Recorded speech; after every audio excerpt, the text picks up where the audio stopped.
Welcome to my India's only free education channel. Kindly subscribe, like and share to the needed one.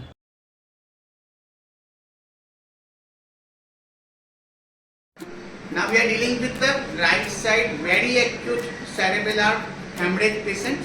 Right side ataxic features છે તેના માટે આપણે સિટિંગમાં wall exercise વોલને throwing exercise નાખીએ છીએ પેશન્ટને. Very easy but very important exercise જેનાથી આપણે પેશન્ટનું સિટિંગ બેલેન્સ પ્લસ અપર લિમ્બનું કોઓર્ડિનેશન, અપર લિમ્બનું બેલેન્સ અને અપર લિમ્બની સ્ટ્રેન્થ ત્રણ વસ્તુ એકસાથે ઇમ્પ્રૂવ થઈ શકે. પેશન્ટને બોલ આપી દીધો છે, પકડવાનું એને કેવું સામે થ્રો કરો. Yes ready. ફરી પકડો બોલને. પેશન્ટ રાઈટ સાઈડમાં તમે જોઈ શકો છો. મારો થ્રો કરો. રેડી. ફરી પકડો. યસ અને થ્રો કરો. યસ. આમાં પેશન્ટ વિઝ્યુઅલ ટ્રેકિંગ પણ કરે છે. તમે જોયું કેવી રીતે ટાર્ગેટ આવે છે અને પકડવા માટે જજમેન્ટ બનાવે છે. યસ. અને કેવી રીતે પકડીને આંખોને ટાર્ગેટ જોઈને થ્રો કરે છે. યસ. એટલે થ્રો પણ આપણી ડિરેક્શનમાં જ આવે છે. એ પણ બહુ ઇમ્પોર્ટન્ટ છે કે પેશન્ટ કેવી રીતે કોઓર્ડિનેટ કરે છે. પેશન્ટ જ્યારે બોલ આપો બહુ સ્લો આપવાનો અને વિચારવાનો, જજમેન્ટ લેવાનો ટાઈમ મળે છે. એટલે પકડો બોલને. યસ. આ સ્લો આપે એટલે પેશન્ટ ટાર્ગેટ બનાવશે, ફિક્સ કરશે અને આપણે ટાર્ગેટ બાજુ થ્રો કરશે. આ એક્સરસાઇઝ આપણે ડિફરન્ટ ડિરેક્શનમાં કરી શકીએ.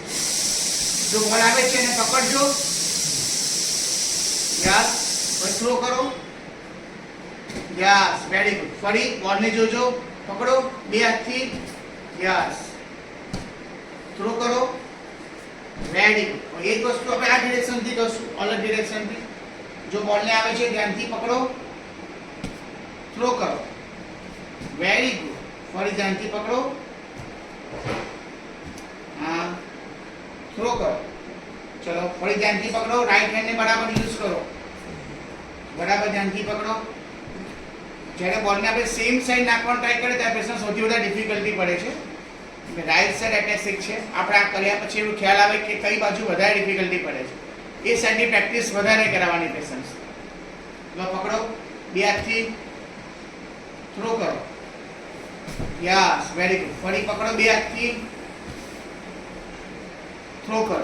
આમાં પેશન્ટને કેવું છે તમારે સિટિંગ બેલેન્સ પણ છોડવાનું નથી, મેન્ટેન કરવાનું છે, ટ્રંકથી પણ પડવાનું નથી અને બોલને પકડવાનું છે.